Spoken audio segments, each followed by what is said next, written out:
So let me introduce our speaker. Dr. Itoco Garcia has been the superintendent of the Sausalito Marin City School District since June 2019. He grew up in unincorporated Mill Valley and attended Mill Valley Public Schools. He went to UC Berkeley for both his undergraduate degree and for his doctorate in education. He also holds a Master of Arts degree from Fresno State University. Dr. Garcia's professional career includes 20 years of experience working as a teacher and administrator at public schools in the Bay Area. Please join me in welcoming Dr. Itoco Garcia. Thank you, Abbott. It's nice to be back, and thank you for all of the amazing programs that you're bringing to the community. The next two sound really interesting as well. And I also wanted to give you a special thank you for all the support that you have provided the unification effort with these forums and some of the other support that you provide us in terms of communication and messaging. So thank you so much. It's good to be back and see everyone here in the community. And it really is a wonderful moment for our community and for us. Always want to ground us in the work that both boards kind of really grounded the unification meetings and work and plan and now resolution, which I'm excited to announce to you tonight, which are shared core values that both of the boards, the elected board and the board of Willow Creek, built consensus around and built together. And I'm really excited that these are the foundation of our new unified school and new unified school district. And those are that we are inclusive, that we are curious, open-minded, generous, humble, and empathetic, that we're optimistic, that we're hopeful, proactive, resilient, and creative. We have the core value of being collaborative, that we are flexible and committed to teamwork, that making a difference is a core value, that we are dedicated to achieving transformative outcomes, and that being accountable is a core value, that we are ethical, dependable, and trustworthy. And that all of those things kind of underpin the vision that we develop together, that we exist to instill a love of learning in our children and support them to be curious and flexible thinkers, confident in their individuality, their community, and their ability to create a safer and more just world. We will have a very untraditional PK through 8 public school on 2 campuses next year, combining the best of Willow Creek and Bayside MLK, with the goal really of creating a world-class school that is the top choice of families, of all families in the 94965, and that's ready to open July 2021 or in the fall. And that's really our focus, making decisions and developing programs that center kids and families first, and that are always driven from that lens. We have just some amazing responses and numbers to the work that we've been doing. We sent home a survey to both schools, and it's probably the only survey in my entire educational career that I got 100% respondents, 100% response rate. Every single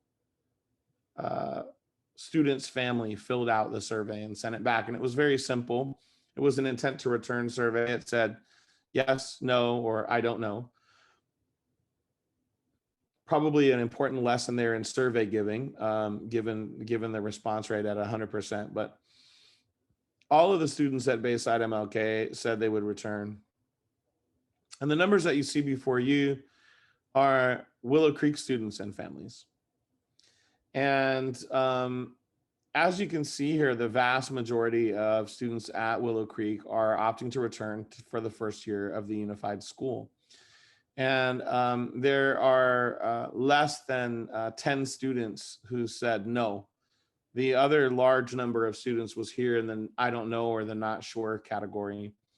And so what we've done is we've made individual follow-up calls to each of those families and continue to do school tours and hold forums like this so that folks with any questions can really get answers and they can see, the school facility and what they're considering. And the good news is these not sure numbers actually by that level of outreach have been knocked down to about half of what you see here.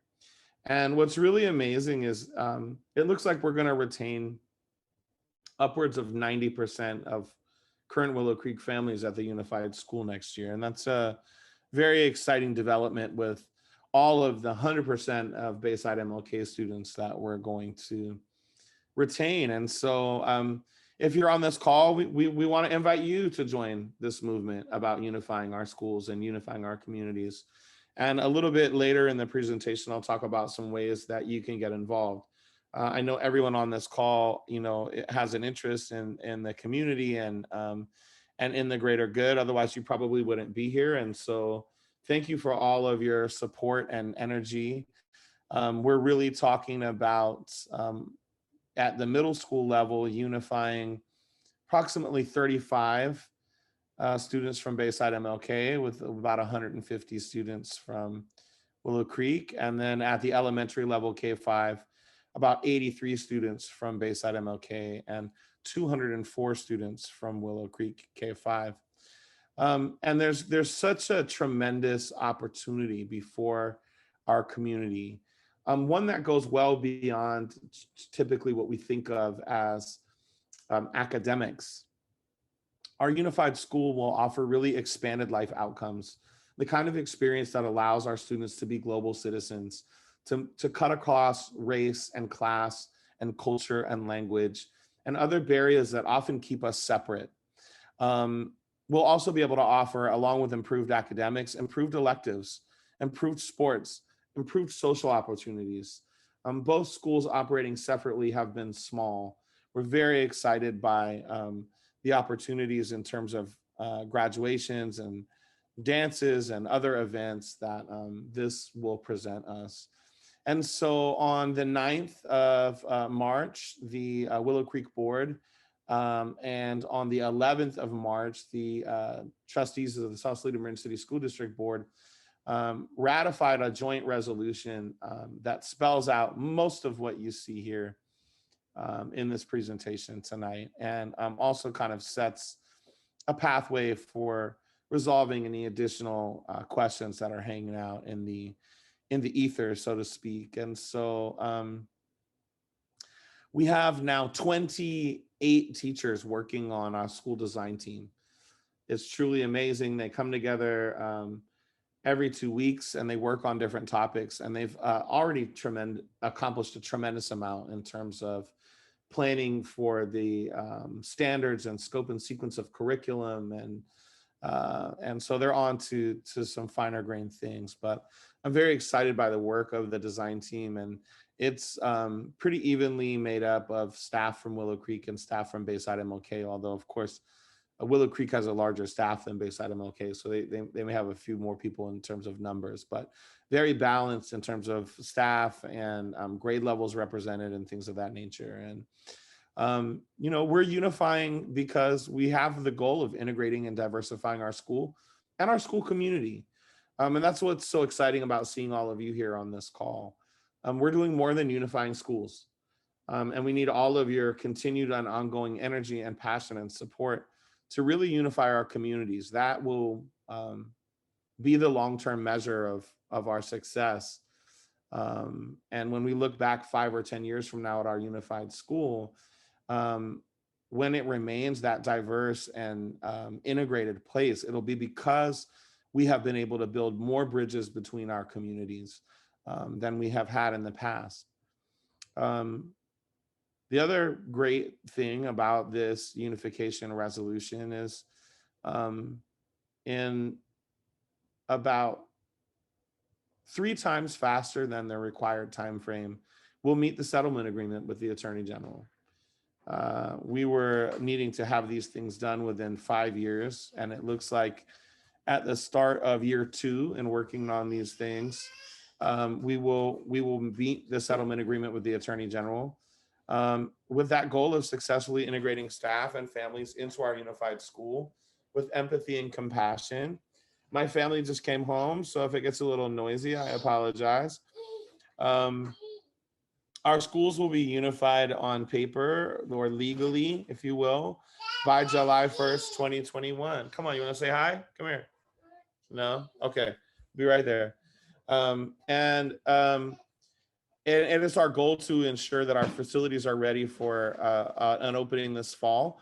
I am still negotiating a few things One of them is the calendar for the unified school with our teachers union. And so we're looking at the second or third week in August, or the day after Labor Day, so that we can open fall of 2021. I think the burning question may be on everyone's mind is, will it be in person? And the answer to that question is yes, it will be in person for all students.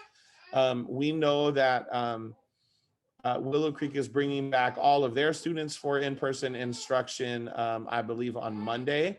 And all of the students at Bayside MLK have been present for in-person instruction 5 days a week, 6 hours a day since September the 14th.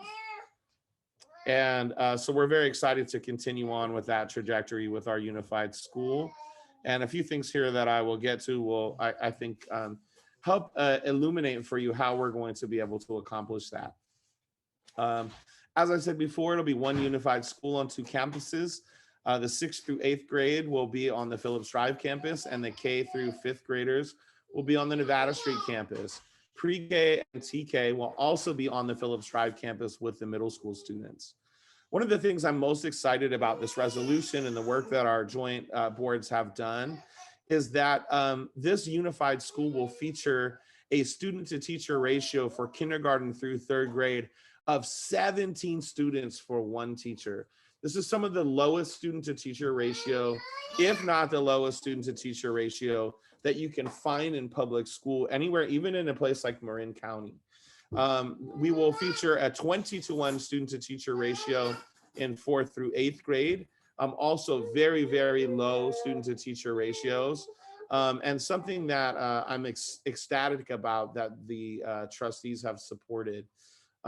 These small class size will allow for some very unique things to take place at our unified school.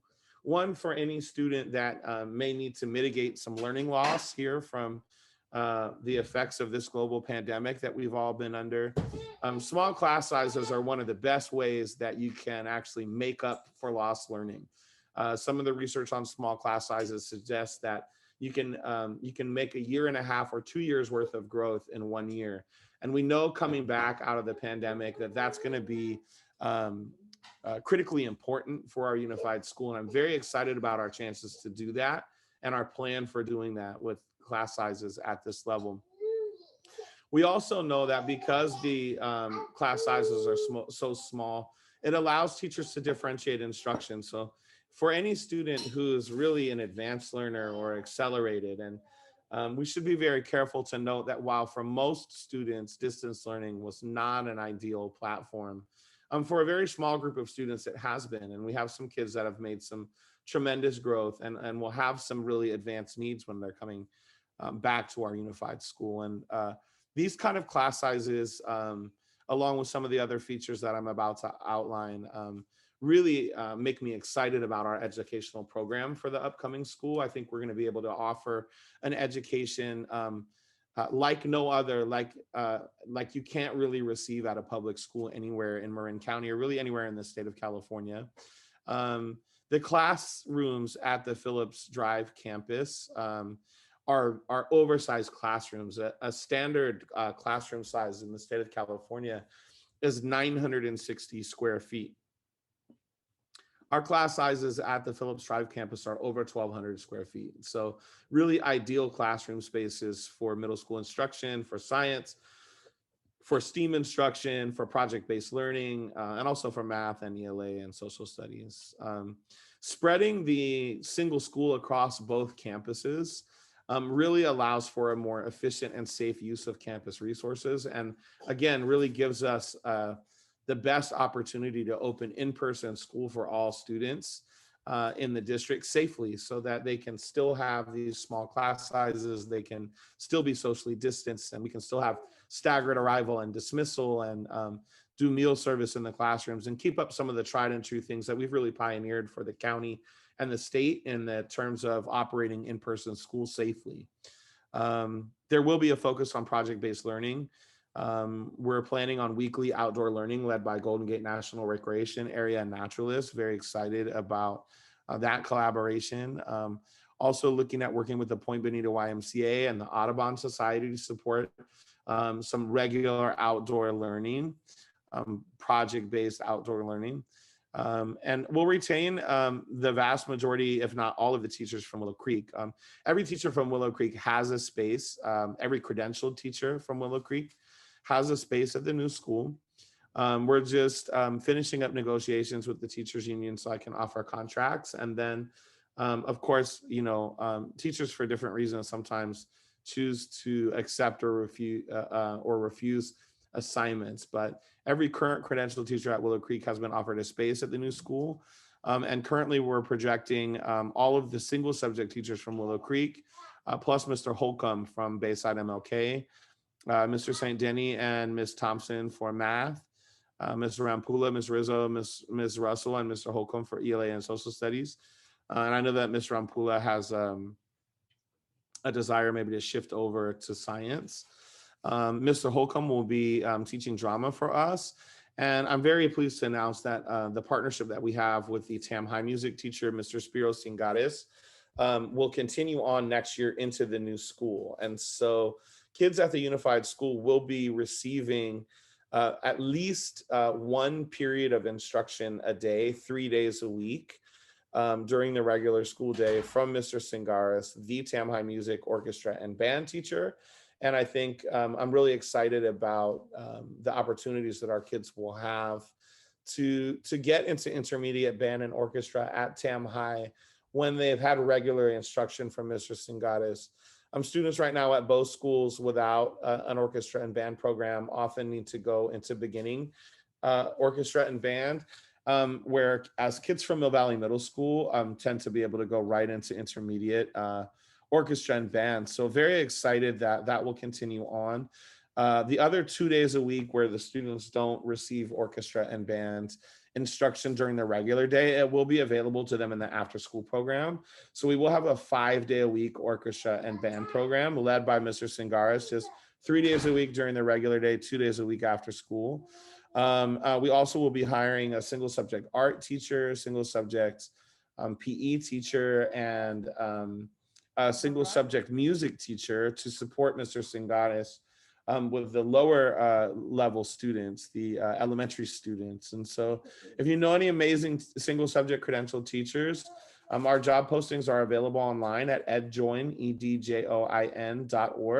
And I would love any of your help in spreading the word about this amazing opportunity and this amazing school.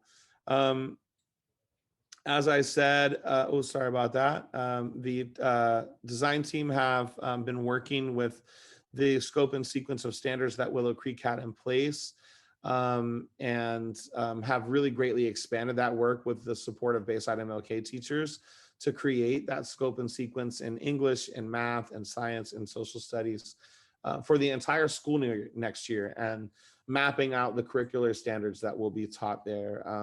They're also working to develop a social and environmental justice curriculum and the standards and skills that will be taught with that, along with the core curriculum.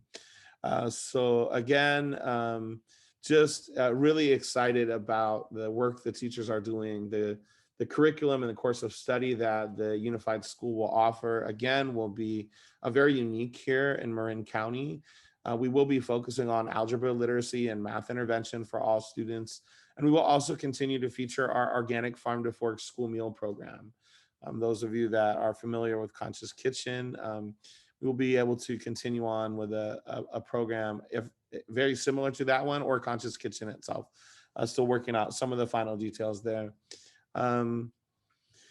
The design team is recommending that the 6th grade students be core, but we haven't quite finished that discussion yet. And so there's a possibility that the 6th grade students will only have 2 regular teachers instead of 4. If we went all single subject, then they would have 4 teachers every day. And we're still working out our math approach, although I was very excited. Just last week, the design team built consensus around the math curriculum that they're going to use. We sent home an LCAP survey. We got almost 200 respondents, about 60 from Bayside MLK and about 140 from Willow Creek. Again, just a general reminder, when you hear data like that, and sometimes people get concerned that one school community is not having the same equity of voice as another. 60 parents responding to a survey from Bayside MLK represents about 60% of our parent group. 140 respondents from Willow Creek represents a little under 50. And so while it does sound like, wow, hey, there was way more Willow Creek parents that responded to the survey, we do feel that the survey responses are pretty balanced between both school communities, given the differing enrollment numbers. And we just ask people what they want to see at the new school, what foreign language do they want to see in the world language program, and what prep periods or what enrichment do you want to see for the elementary K-6 students. And people responded to that survey and overwhelmingly chose Spanish and French to be the focus of our world language program. And so we have posted also a world language teacher position. If you know anybody that is fluent in both Spanish and French and holds a single subject teaching credential, please send them our way. We'd love to talk to people with that very unique skill set. I did have an opportunity to connect with a young woman who's grew up in Mill Valley and is working at Tam High on her student teaching right now, that will graduate with actually these credentials, surprisingly enough. So we do have some candidates coming up. Kindergarten through 6th grade will offer both art and music at least 2 days a week for each grade level as their enrichment. We haven't quite determined the daily schedule, how many periods middle school will have, start and stop times, but that is also getting firmed up by the design team. Oh, I'm sorry, I advanced my slide just a little too early there. As people continue to take the survey, and the survey is still open, it's very likely that we will not require uniforms at the new unified school. Right now, it's about 55% of parents have said they don't feel uniforms are a really important thing moving forward. And so we're likely to move in that direction. We also will be sending some things out this week about naming our new school and naming our district. And we've sent some surveys home to the community, really since the desegregation settlement agreement with the Attorney General came in around the district. We've sent, as a part of this LCAP survey, we asked people about the unified school name. Now we've got a good list for both. We're going to go out to the community and we're going to look at renaming the school district. For many years, those of you that are longtime Sausalitans will know that our school district was called the Richardson Bay School District prior to the voluntary desegregation in the 1960s. That name changed after that effort to the Sausalito Marin City School District. But when I was a kid running around on Bridgeway and going to the Sausalito Yacht Club, amongst other things that I was doing in the community, there was actually a hyphen in our school district's name. It was the Sausalito / Marin City School District. And the hyphen has been dropped, but we still have a divided name. And I feel like the name of our district wants to reflect the unified nature of our schools and hopefully our communities. And so that's why we're looking at renaming our school district. And for obvious reasons, we want to give the unified school a wonderful new name that really represents the hope and promise of integration and of diversity and of the work that we're doing to unify our schools and our community, and hopefully the example that we can set for other communities around the state and around the country and perhaps even around the world that are grappling with similar challenges as to what we are. Once again, the school design team is made up of now 28 teachers and staff and administrators, and they're hard at work to provide even more detailed answers in the very near future. I already talked about the class sizes, so I won't spend too much time there. But the other thing that I think is really critical is that we're asking teachers to create a lot of curriculum. I believe strongly adopted curriculum, textbooks, if you will, should be considered the floor or the lowest expectation of what we teach our students. Teacher created curriculum is really the ceiling, is really the pinnacle. And so teachers need the time to do that. They need time to work together. They need time to talk together. And they need time to plan together. And to really create a world-class school curriculum, we are committed to resourcing our teachers with time for collaboration and time for professional learning. PLC stands for Professional Learning Communities, and that's a strategy, an inquiry cycle strategy that we use to get teachers to work together and do this kind of work. I also believe in continuous improvement, or as you see here, cycles of inquiry, and really approaching our particular puzzle from an inquiry stance and a stance that is always striving to get better. So those are a few of the things that we'll be asking teachers to do with that increased collaboration time and professional learning. And as we all know, we have a tremendous need to actually develop curriculum around diversity, equity, inclusion, racial and social justice, climate justice. There is some wonderful curriculum out there, but nothing is comprehensive and really what matches the vision of our new school. So our teachers will be hard at work developing that curriculum as well. You know, I can't thank everyone on the call enough for the overwhelming support of Prop 39. We had one of the highest bond passage rates in the state. It was over 73% yes. And that resounding support of Prop 39 not only put a ton of wind in our sails in terms of unification, but it means not only will we have a unified school with a world-class instructional program, but in the not too distant future, we'll actually have world-class facilities that can hold that kind of an innovative program, that kind of project-based learning, arts integrated, state-of-the-art teaching and learning. Will actually have a physical environment designed to support that kind of teaching and learning, designed to support teacher collaboration. And so while over the next few years, we will be PK, TK, and 6 through 8 on the Phillips Drive campus, K5 on Nevada, we are still searching long-term for a potential single campus option. And I just want the community to know that capital repairs and infrastructure upgrades are coming very, very soon. Over the next 2 months, we will go through a process, which I would invite anybody on this call to be a part of, where we finalize our guiding principles for the selection of projects for Prop 39 and start to decide what it is we're going to build and what it is we're not going to build with the $41 million worth of bond money that we have. $41 million sounds like a lot of money, and it is. It's also not enough money to complete all of the projects on our list. So we're gonna have to make some choices together about what we're going to do and what we can really realistically accomplish within the next 3 to 5 years to support our unified school program. School culture and climate, what many of you may think of as behavior management or discipline, is something that we're going to approach in a very serious and thorough fashion at our new school. We will have a school culture and climate team made up of teachers and staff, and they will work to create positive behavior expectations and have a amazing restorative justice program.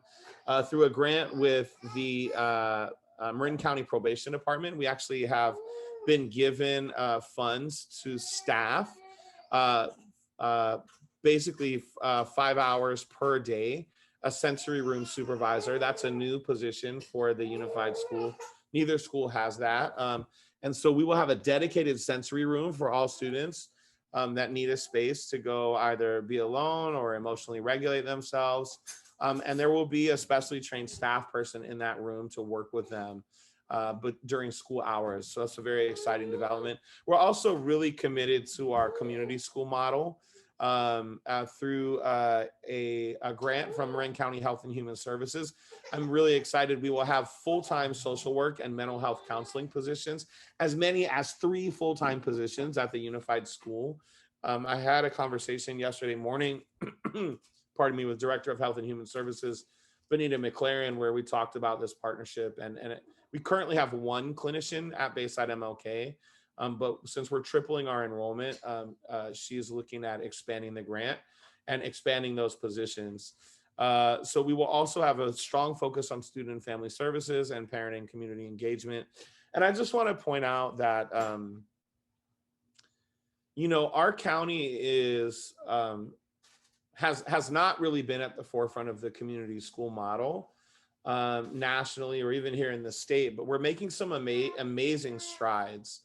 I had the great blessing to volunteer at a vaccine clinic 2 Saturdays ago at the fairgrounds in Marin County, and it was It was, in the words of Dr. Willis, our public health officer, a radical collaboration. Why is it a radical collaboration? Because basically the County of Marin Public Health doesn't have enough staff to roll out the vaccine in our county and get everybody vaccinated. But guess who does? K-12 schools. And so the vaccine clinics have been staffed by volunteers, community volunteers, but by many school site employees. And that's how we've been rolling out this vaccine in our county. And it's an amazing collaboration between the school district and the County of Marin Board of Supervisors, the County Public Health, and by Kaiser. Many Kaiser staff also volunteered at that vaccine clinic.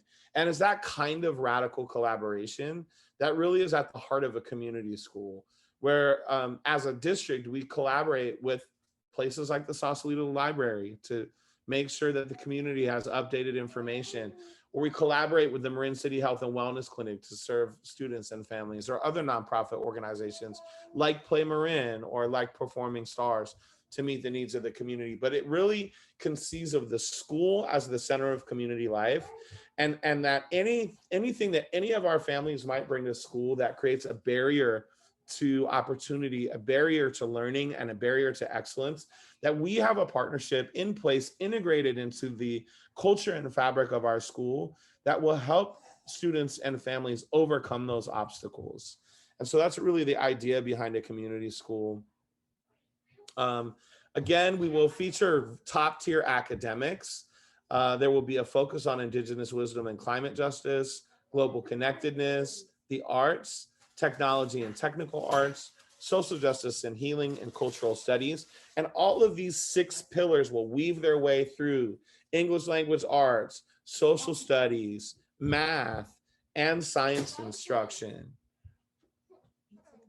That will remain our core curriculum, ELA, math, science, and history. It is our goal to be a top 5 school in like school comparisons. So the state does comparisons between schools, and we actually can compare ourselves to schools with similar socioeconomic demographics, similar racial demographics. And our goal for our unified school is to be a top 5 in like school comparison, top tier school. We will maintain curricular flexibility. We will have a world language program. We will have a project-based learning focus that focuses on science, technology, art, and research, as well as environmental justice and stewardship. I already mentioned the teachers are working on a shared scope and sequence of standards. And we will continue to work from a community-oriented focus, drawing on the work that the Unification work groups embarked upon last year. Again, we will collaboratively develop all of this curriculum with teachers, and we will align and change the curriculum during the year as any adoptions change with the state. We will also have an amazing system of intervention. For those of you unfamiliar with the term multi-tiered systems of support, or MTSS, that's really what that means. How do you go above and beyond the regular program for students that need help? Well, the answer to that is you have multi-tiered systems of support. There will be 2 subject area coaches at the school, 1 for English language arts and 1 for math.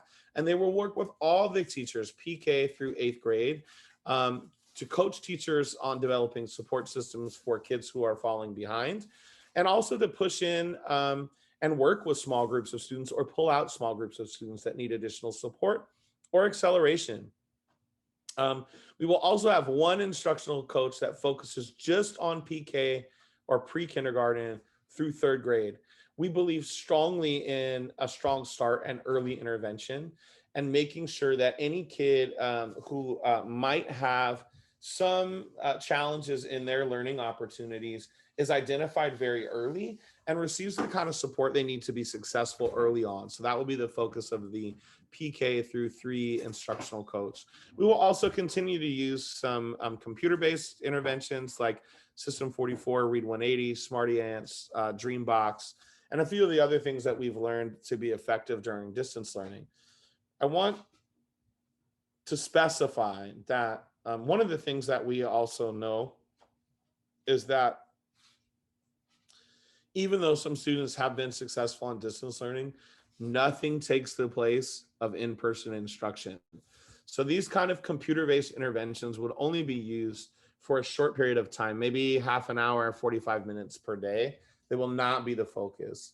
And these multi-tiered systems of support will also allow us to provide accelerated learning, prepare our students to get into AP and honors classes when they get to TAM High.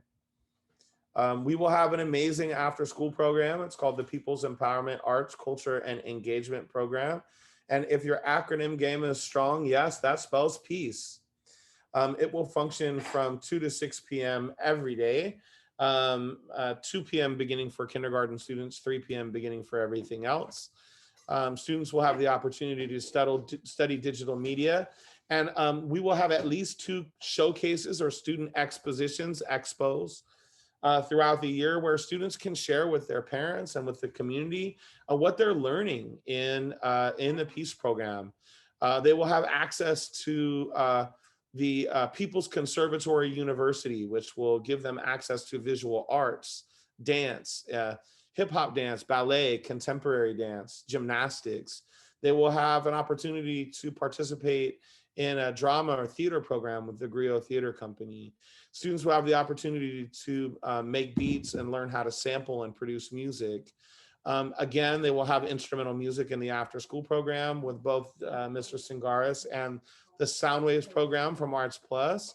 And they'll be able to engage in what we call aerosol art, where they learn the basics of murals, visual literacy, and hip hop art. We will also offer things like coding and robotics. Here's a sample schedule, just of what it could look like. There will also be a little homework intervention and snack time. We also really are committed to having strong metrics and high accountability at our unified school. So everything that I'm outlining here in this plan, we're developing our local control accountability plan, or our LCAP, and have been in the development of that for the past few months and have a few months more to go. But everything that you see in this presentation will be reflected in our 3-year local control accountability plan and goals and our budget that we adopt in May or early June. We will continue to use state metrics to measure our success, things like the California Assessment of Student Performance and Progress, or the CASP, or the LPAC exam, which measures English language learner proficiency in English. We will continue to use things like attendance, behavior, and data from the California Healthy Kids Survey, or the CHICS data, which is given once a year on schools to students, teachers, and staff. But we're not going to stop there.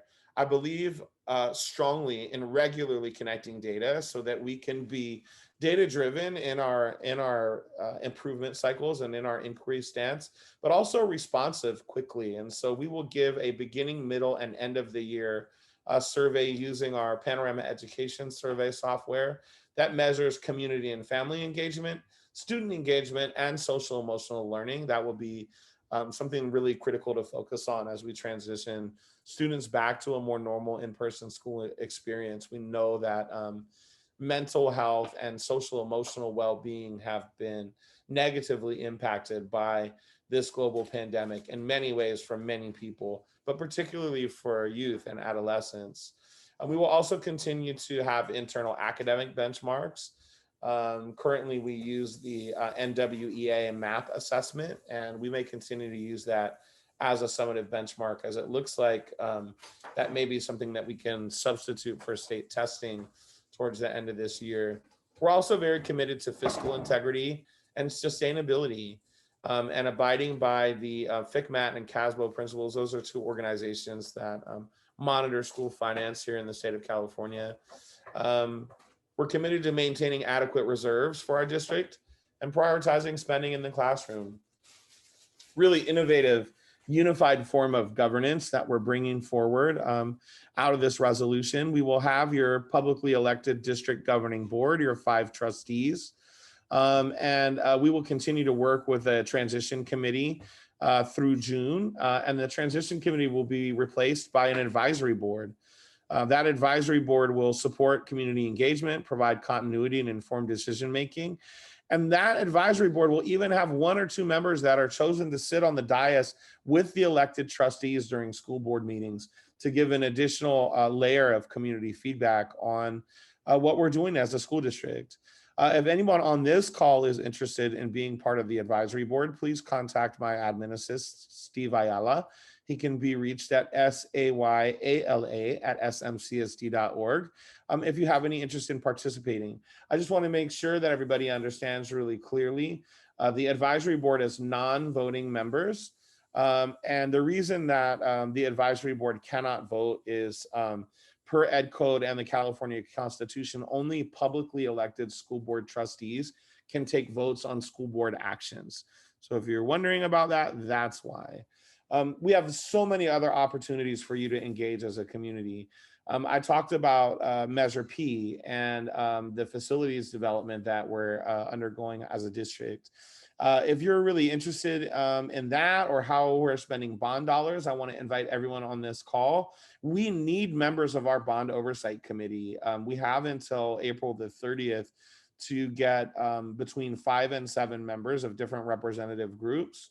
If you're a senior, if you're part of a taxpayers association, if you are part of a business association, even if you're a member of city government, we could use you on our bond oversight committee.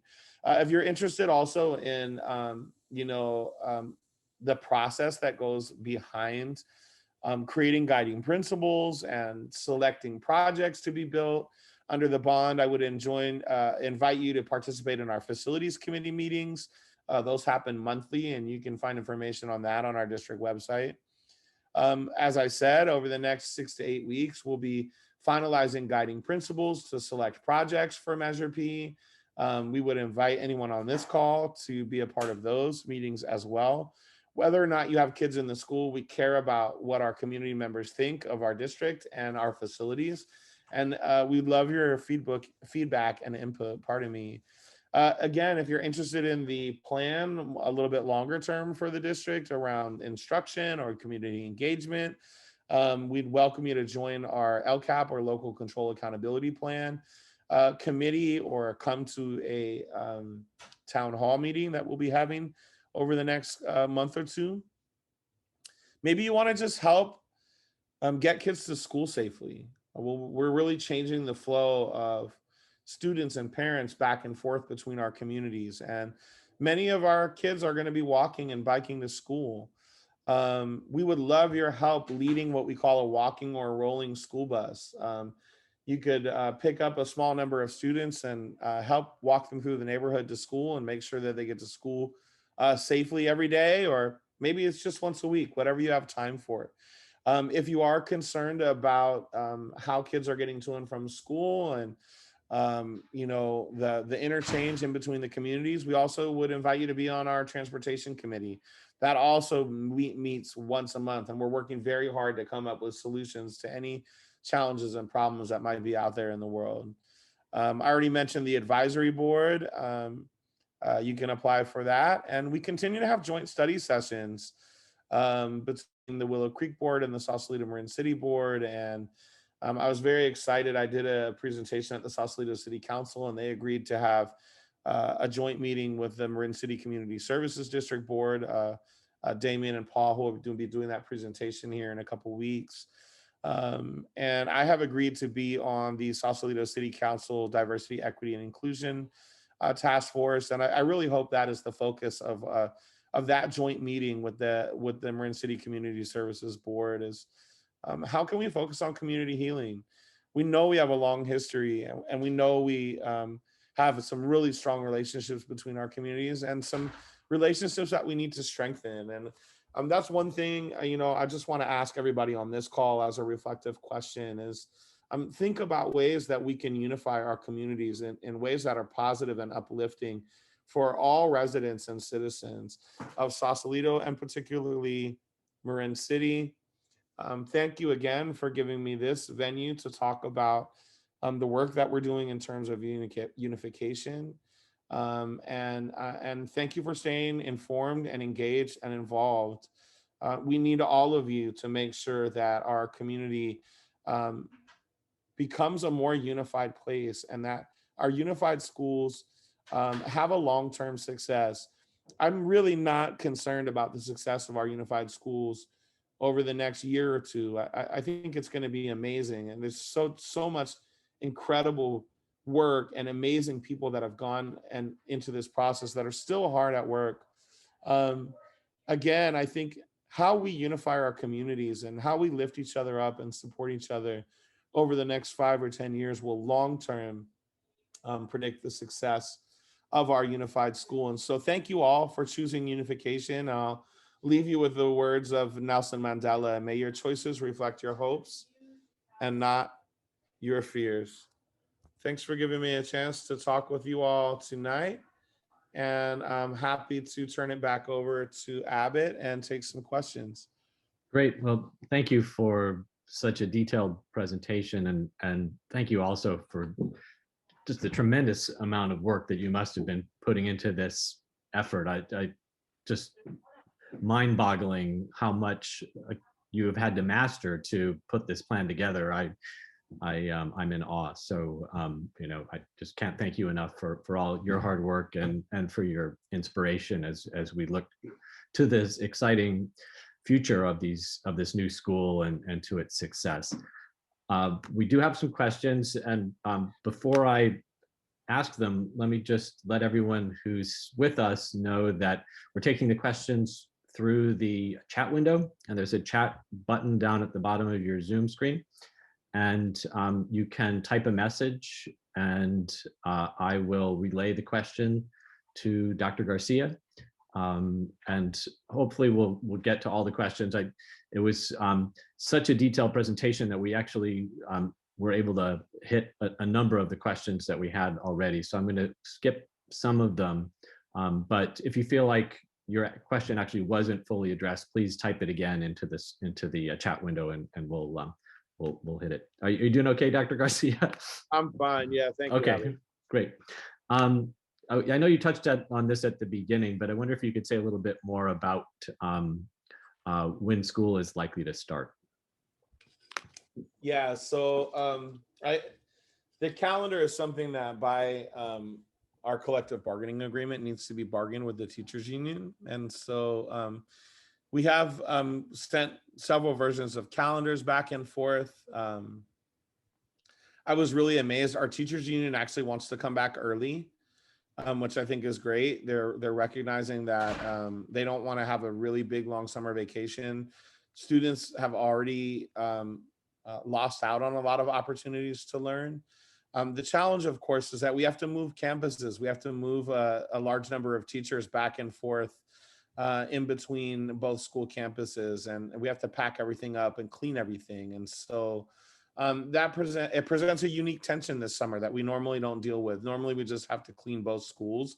We don't have to worry about doing things like moving an entire library collection in between schools, or shuttling 5 teachers from one campus to the other campus and 8 teachers from one campus back to the other. And so that's part of what we're working out. But I do think that it's likely that I can say for sure we will not start school after Labor Day. The question is it in the 3rd week or the last week of August? And that's still what we're negotiating. But I am very hopeful. The negotiations have been going actually quite well. And I think that we'll be able to not lock something down here in the next week or two, which, will allow me to formally announce a start date. It'll allow me to offer a bunch of people contracts that are eagerly awaiting contracts in a time of year and in the middle of a pandemic where, it can feel a little uncomfortable, I think, to have uncertainty. And so I'm working very hard to lock those things down so that people can be assured of what the future is going to hold. Thanks. You addressed this and you're talking about the survey, but I wonder if you could say a little bit more about the naming of the new school, and maybe even share some of the ideas that are being knocked around. And the person who submitted this question said it would be nice if we can incorporate both names of the existing schools to help kids feel that their school is growing and not just changing. However, just combining both names is quite a mouthful. Yeah, it's really interesting. The survey data was really kind of all over the place. There was certainly a camp of folks that shared a similar response, and so there was some variation of, you know, Bay Willows or Creekside, or some variation on a combined name that had a had pretty high degree of frequency. There were an equal number of people, though, advocating not to use a name that was a part of either school, to really make this something new, something that is greater than the sum of its parts. And so we have decided to kind of move away from a hybrid name, and towards something new. And so surprisingly, the top two names for the school of human beings that we recently lost, but that are iconic, are John Lewis Academy and Ruth Bader Ginsburg Academy. Those were really popular names. And then there were a lot of calls for doing something to honor the indigenous heritage of the land that we all sit on, and to pick a Miwok word or a Miwok name. And so the word in Miwok, Kenne, Kenne, means one, or unified. And so Kenne Academy is another choice. I will be sending out a survey with all these names, so don't worry, you don't have to just remember them. And the last choice, which I found was kind of clever, and was one of the other, like, very, if you think of statistics, definitely would have ranged into the mode conversation, right? Very frequently occurring in a data set, was some variation on Southern Marin, South Marin, Southern Marin Academy. And so somebody kind of took that idea and proposed a pretty smart name, which was Southern Marin Arts Research Technology Academy, or SMARTS Academy. And I thought that was an ingenious name. But on Monday, when the kids come back from spring break, we're going to be asking the teachers and principals to work through this survey with the kids, and also see if they come up with any other names that we haven't thought of yet. And so that's still fluid, but something obviously we're going to try to lock down before probably the end of school, so that everybody knows going off into summer what the new school will be called, and hopefully the new district as well. Great. A question just came in. How do we receive the surveys? And maybe the questions are like, who is being surveyed? Yeah, great question. So this last survey, the data that I'm referring to, went out to parents at both schools. But now that we kind of have a list of names, one of the things that came out of our last board meeting or LCAT meeting, I can't remember which, it's such a Zoom, myriad Zoom calls. It's hard to keep track of all the time. Thank God we record all these things now for posterity. It's so hard to keep track of which Zoom meeting this took place in, but we agreed also to have a community forum on the name, where anybody from the community can come in and speak. And we'll be sending out digital links. I'm sure Abbott will be so kind as to send one out over the Sausalito Currents for us, and we'll have it available on the district website. And there'll be multiple ways that people can participate in the naming process, and whether you're have a kid in the school or not. Great. Another question from the chat window. Dr. Garcia, please talk about your success running a safe, effective in-person school since September, all while planning unification. Yeah, thank you. So it's really interesting. I've been very humbled to be invited to inform how to open safe in-person schools at a bunch of different levels in our state and in our country. The reopening plan from the State Department of Education, the initial one that came out last summer, is actually informed by our school district. I met with the state superintendent, and she expressly wanted to know how we were doing it. And I've been working very closely with Jean Noble, who's a pediatric epidemiologist from UCSF, and Lisa Patel, who's a pediatric epidemiologist from Stanford, also on informing a safe in-person school reopening plan.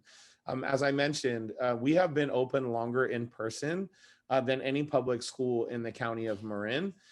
We've been open more days and for more hours than anyone else. And that is still true even today. Even when you hear and see, on your TV news and on the newspaper that, Marin schools are reopening or they're going full day, next week, most of those schools will still not be open 30 hours a week, as we have been since September the 14th. And, we have 5 different entrances, and we have 12 cohorts of students that remain stable. They have staggered arrival and dismissal time over those 5 entrances. We have a dedicated bathroom for each cohort. They have their own recess time where they don't cross over with each other. We serve lunch directly to the classroom like we're in Japan. And the kids eat in class and clean up after themselves and then go out to play. The only time really where we have 2 stable cohorts of students anywhere even in the same space with each other is at lunch. We have 2 cohorts out at lunch, but we keep them on opposite ends of the playground so they don't mix. We have unidirectional movement throughout the hallways. We have QR codes to scan to get in the building, to do your temperature, health, and safety check. Kids are still actually being screened by a staff member every morning.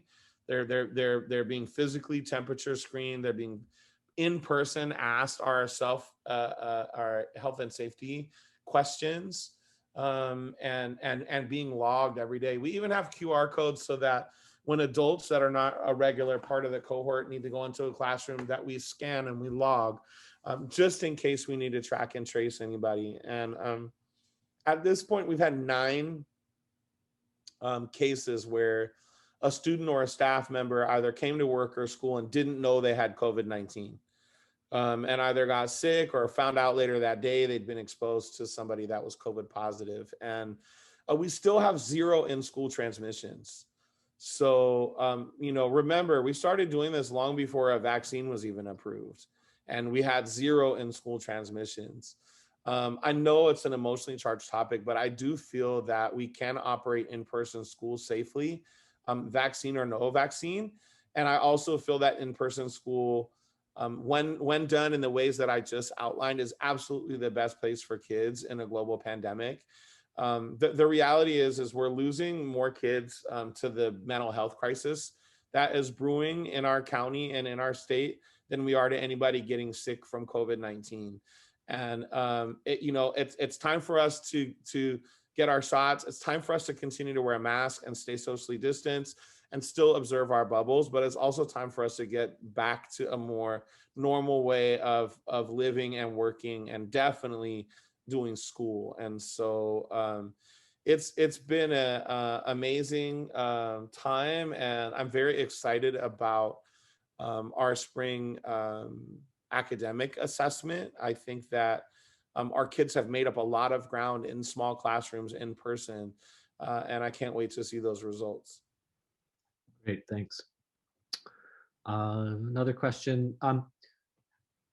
What is the most exciting thing about unifying our schools? It's all pretty exciting. Abbott, you referenced, some of the ways in which I work, and it's an amazing, I've been working at this for 18 months to get here pretty much nonstop every day, right? And so it's wonderful to see the progress and the accomplishment. But being able to work with the community in the ways that I have is one of the most exciting things. And and unifying people, getting people together at a table, getting people to talk to each other, getting people to eat a meal that maybe don't always do those things. You know, it's that kind of relationship building that really breaks down walls and builds bridges. And that's one of the most exciting things about this work. You know, the ability to design a school system from the ground up that is focused on arts integration and project-based learning and social justice and climate justice is like a dream come true for me as an educator. You don't get to do this anywhere else. And the fact that we get to do it here in Sausalito and in Marin City, and that we get to do it with resources that are unavailable to other school districts is amazingly exciting. And you know, I feel incredibly blessed to have been able to come back to, you know, communities like Sausalito and Marin City that were instrumental in my youth development, and be here now and be designing a system with teachers and parents and students that hopefully, delivers some dramatically different outcomes than what we've seen in the past, and is a dynamically different kind of a school, not only just experientially, but really in the way that we operate. And so all of that's very exciting. Great. This is one that you touched on with enrollment, but just to ask it again, about what percentage of Marin City children who don't already attend Willow Creek will transfer over when unification starts? About 100%. All the kids at Bayside MLK are coming. You know, I'm sure there's, you know, a handful of kids in private school or what have you that, you know, I don't know about, but I am confident that if not next year, then in 2 or 3 years, everybody that has been choosing to send their kid to private school from our community is going to be choosing this school. Great. Is a dual immersion program still a possibility? Great question. So yeah, when I say world language, it doesn't mean that we won't have a dual language program. It simply means that we may offer, you know, more than one language. I don't think I'll be able to pull off a dual immersion program in both Spanish and French. But if we are able to hire the folks in the job postings that I outlined, I actually am hoping to launch a pre-K program and to offer at least one dual immersion program classroom in that program. And for those of you that are familiar with the comprehensive education plan or any of the work in the conversation that we've had to this point, the plan was always for this fall to be the start in pre-K of that program. And so we actually are on track to do that. I have had to navigate state childcare licensing to be able to launch an after-school program this year. We're in really good shape with that. I got the fire inspection scheduled. It's one of the last things we need. And so we actually are planning on opening after-school care this year that will go until 6 p.m. So we'll go from 30 hours a week actually to close to 50 hours a week of in-person student opportunity. But it taught me a lot about what I need to do to open a pre-K program. And so exciting that we had a licensing visit actually 2 Fridays ago. It went really well. That's why we're to the point of a fire inspection. But state childcare licensing is not a simple procedure. You know, we're pretty compliance heavy in K-12, and this is the most stringent level of compliance that I have ever encountered in my career, which makes sense when you're dealing with younger students, right? You want an even greater level of safeguard and protection. But I am confident we've started that licensing process. It took me about 5 months, 6 months to get to where I am with state childcare licensing just for a school age 5 to 12-year-old program. But that's why we started last month. And so we are shooting for the fall. It's my hope that we'll be open on the first day of school. It may, you know, based on licensing for the pre-K program, it may take a little bit longer than that. But good thing about pre-K is also it's not tied to a regular school calendar either. So I am confident we'll get pre-K open in the 2021 calendar year. As soon as I have a little bit of a higher confidence level, about a month, I'll start saying that. I'm not quite there yet. We did have someone asking about the pre-K program, and if you'd say a little bit more about it, and then also just for people who are interested in applying and having their kids participate. Yeah, so actually, we're going to run a summer bridge program this year. We've actually run one every year, but we're going to run a greatly expanded summer bridge program. We'll start sending out the flyers and announcements and enrollment form for that on Monday. And so traditionally, our summer bridge program was for students who had not attended preschool or had attended very minimal preschool. We're doing two things. We're changing that. This summer, we're going to offer a program for anybody who may have had their preschool experience impacted by COVID-19. We're hoping that that summer bridge program, anybody that attends it, it'll be free. It'll be in the month of July from 8:30 a.m. to 12:30 p.m., 5 days a week. That folks would then consider enrolling in kindergarten or transitional kindergarten in the fall. And so that's a way to get involved with pre-K as early as July the 6th, if you're interested and you have a kid who could be eligible for TK. Just to clarify, a lot of people get confused about that. TK eligible students are students who are born between September the 2nd and December the 2nd in a given year. In order to be eligible for kindergarten and not transitional kindergarten, you need to have turned 5 prior to September the 2nd. If your child turns 5 after December the 2nd, then it's pre-K that they're eligible for and not TK or kindergarten. So that's what I want to say about that. Great. Question that just came in. Will the district enroll students who don't live in the district?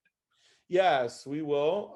We have a commitment. We know there's a lot of out-of-district students at Willow Creek, and we had a commitment to retaining families. That means even people who live out of district. We are a school district of choice, so we do get a small bit of revenue for enrolling students from outside of the school district. It's not the same amount of revenue that an LCFF district would get, but it is something. And so once we have a clean idea of 100% of the people who are staying and how much space we have in each classroom based on our student to teacher class size ratios, then that will allow us to set a number of additional out of district students that we will allow to enroll for the upcoming school year. We saw a tremendous amount of interest this year in our TK program from folks in Mill Valley. Mill Valley doesn't operate a TK. And I suspect that that demand may increase based on people's experience with COVID-19 this past year. And just, I have a 2-year-old and a 9-year-old and a 17-year-old, and God bless everyone who's been at home with a toddler for a year. My wife and I would not have been able to do it if he didn't have childcare every day. And I know that people that haven't had that opportunity are like, you could open a pre-K program yesterday. And so know that it remains a priority of the district. It's something we're working very hard on, and we will get it open as soon as we can. We want it to be high quality, we want it to be safe, and we want it to be eligible for everybody in the 94965, regardless of income level. And so we have a few details there to work out, but I'm definitely excited about the direction we're going. And we have some amazing partnerships with Horizon Community School and Community Action Marin. And it may be that the earliest pre-K program that we have open is a program that's kind of a hybrid or a co-administered program between us and one of those other agencies. Great news is, though, because we're spreading the kids across 2 campuses, we have more room for pre-K classrooms at the campus in Marin City. And so I'm hard at work on some partnerships to make sure those classrooms are filled and that there are just more pre-K spaces available to the community. We know there's a big pent-up demand out there, and we fully intend to do something about it. Thanks. Just a few more questions, and then we should let you go by 8:30 or so, get back to your holiday. What will the math program look like for the middle school? Will there be different tracks, for example, algebra? Yeah, so we definitely want to stay away from tracks just because that's now illegal in the state of California. So I won't be using that language, but we will have some accelerated math and some grade level math. And the design team is actually still working on that. A few years ago, we used to think that algebra for all was the way to go. And that was a very popular strategy for a time. After 8 or 10 years of trying that, we actually realized that probably a rigorous basic math instruction for all students is a much more successful strategy than requiring algebra for all and putting kids in algebra who aren't computationally ready for algebra. And so there's an amazing actually consortium. I'm working on this with Kimberly Berman, the superintendent in Mill Valley, and Tara Topie, the superintendent at Tam High, and John Carroll, the superintendent in Bolinas. And our intention is to offer the same math program across all districts that feed into Tam High.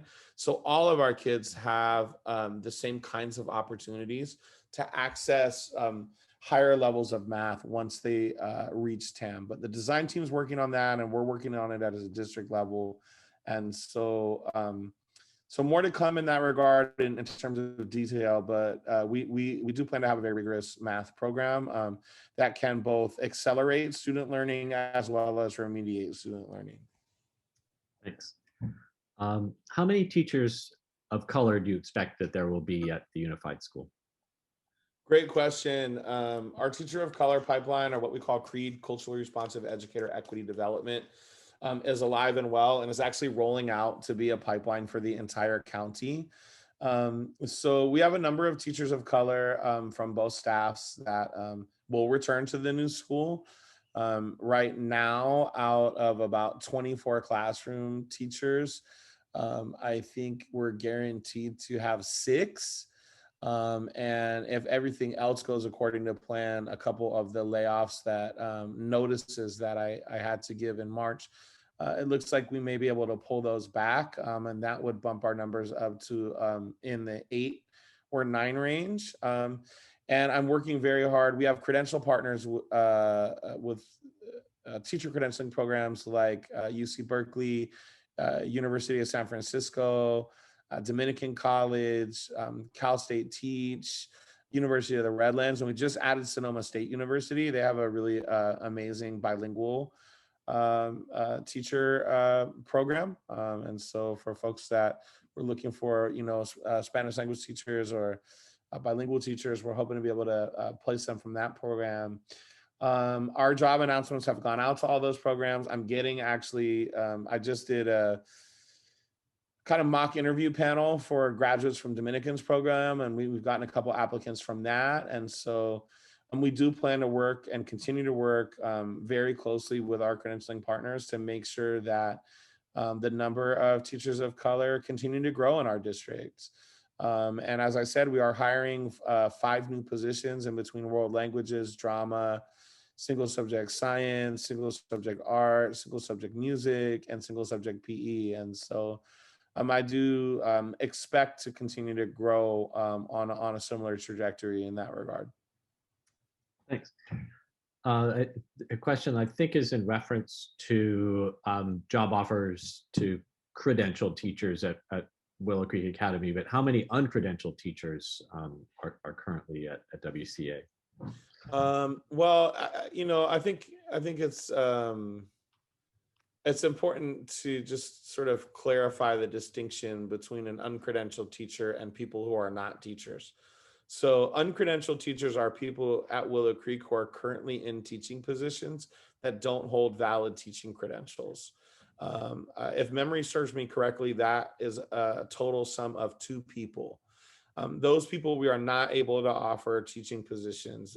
We cannot offer people without valid teaching credentials teaching positions at the Unified School as a public school district in the state of California. We do have to hire credentialed teachers. It's a requirement.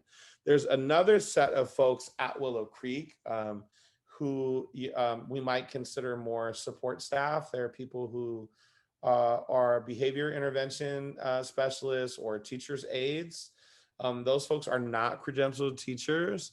And we're hoping to create a place for all of those folks. But recently, I did have to notify about 5 people that we wouldn't have probably a role-alike position available at the unified school for those folks.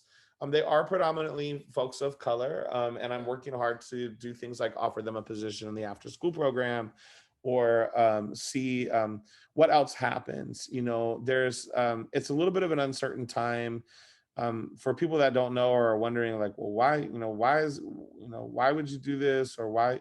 There's just some things that are related to California Education Code. We have to notice any credentialed staff of a potential layoff by March the 15th. Otherwise, we can't lay them off. That layoff doesn't have to be finalized until May 15th. So when you hear sort of these dates or these kind of things swirling around, that's what it's related to. That's in Education Code. It's for the whole state of California. Ed Code also says for support staff, or in a more traditional public school district parlance, what we would call classified or non-certificated staff, they have to be noticed of any potential layoff 30 days prior to the last day of school. So for the school district this year, that date is April the 29th. And, you know, it's always, I've been at this a long time. It's always a little bit of an uncomfortable time of year. It's never a happy part of my job to notice people that they potentially might get laid off. It's even worse to actually go through with it on May the 15th. But what happens a lot of times is we're able to pull these notices back. And we actually do know that we're going to receive another $2 million in federal funding from the CARES 3 Act, but we don't have it yet. And so a budgeting best practice is not to spend the money before you receive it in your budget. And even though that's a little bit uncomfortable for, you know, some folks out in the community right now, I do think that there will be opportunities that are going to open up once we receive this additional funding. Great. And then one last question that just came in. Will there be school nurses? Great question. I'm working very hard on a partnership with USF. And what we're going to do is staff nurse interns. And really another exemplary kind of exemplary example. That's not really the words that I'm looking for there, but another exemplary moment in our development as a community school and our collaboration with the Marin City Health and Wellness Clinic.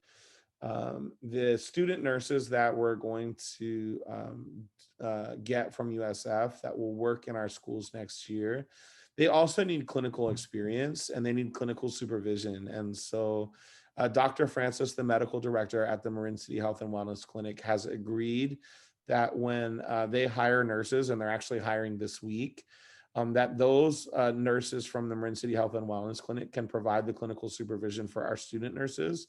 And so they'll do a double rotation at our schools and at the Marin City Health and Wellness Clinic. But that's how we're planning on staffing nurses. And that will actually be cost neutral to us. Great. Well, that wraps up our questions. I'll end with just one final question, which is, you know, COVID permitting, will we be able to have some kind of opening celebration for the new school? I believe so. And I think, you know, also, you know, don't shy away from graduation. Graduation's coming in June. I think these kids, you know, could use an outpouring of love and support from our community, whether or not you know them. It was a really, really big deal last year. And we're hoping to do something together. We only have 3 8th graders at Bayside MLK. And so we really want to, it may not work because the schools end at different dates this year, but we do want to do something to honor all of our graduates. This is a really special class of 8th graders. They've had an 8th grade year like no other, and they really deserve a lot of love and support from anybody and everybody in our community that supports kids in education. So thank you. Great. if there is, something that we can share with the community, I'll definitely include that within the city's current newsletter. Wonderful. Well, thank you again so much, Dr. Garcia, for all your hard work, for all the detail that you've presented to us tonight. And if you're willing, perhaps we can bring you back in the summertime to give us one more update before the big day. Be happy to, maybe in August. Yeah. Sounds great. Okay. All right. Well, thanks again. Bye-bye. Aloha, everybody.